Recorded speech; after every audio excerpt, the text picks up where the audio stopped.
new day and a new growing season.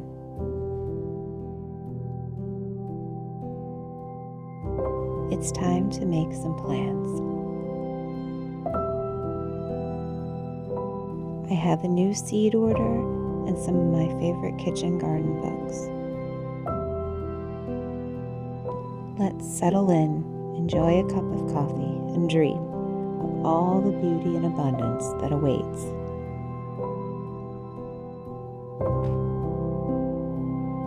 In this late winter season, the possibilities do indeed seem endless, and usually the gardener isn't hampered by lack of imagination or ideas. Usually it's the complete opposite.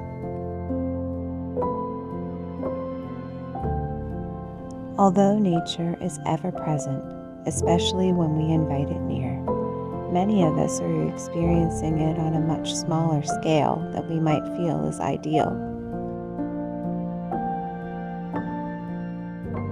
And so some may say that big gardening dreams can be limited by small growing spaces.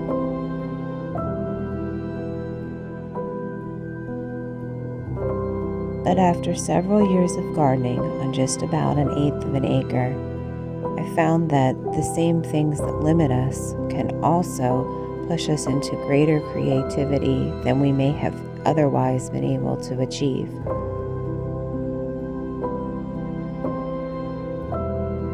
When I look through these books full of beautiful pictures of heirloom vegetable varieties and elaborate garden layouts, I think, I want that for my family, no matter where we live right now.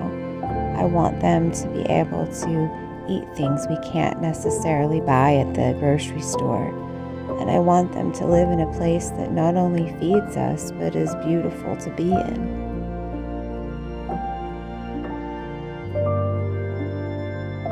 If I've learned anything over this decade of becoming a gardener, it's that yes, it can physically feed us, but there's so much more that we get from being in right relationship with the place we call home. And so, over the past 1.5 years, we've taken out the 2 raised rectangular beds that did serve the family well, and instead replaced it with a space that not only makes the most of every inch of growing space, but also provides opportunity for us to live and grow with the land.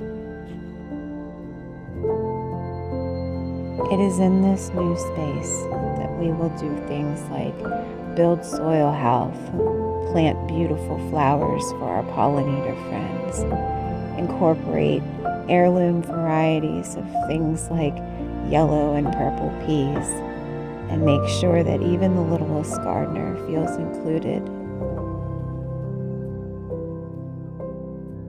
I hope that this little look into how we designed our space inspires you to dream big no matter the space you find yourself in.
In her book, Designing the New Kitchen Garden, an American Potager Handbook, Jennifer R. Bartley has this to say about the garden.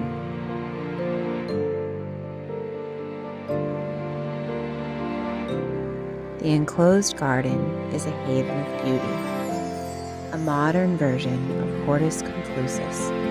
An enclosed garden of the soul is very much needed as a model of design for our busy, cluttered lives.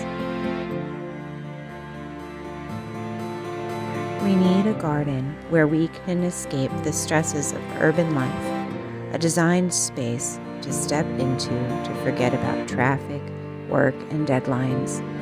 We can create an oasis where every sense is brought back to its fullness.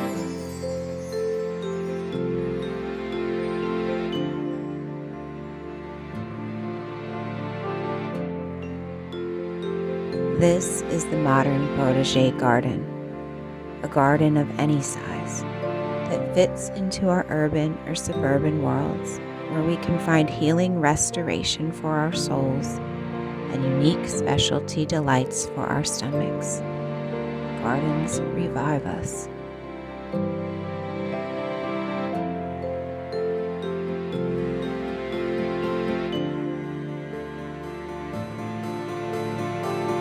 The very act of tilling, planting, harvesting, and then preparing food strengthens and deeply satisfies us. It is even more rewarding when this garden is a part of our homes, where we can enjoy its spiritual and physical bounty every day.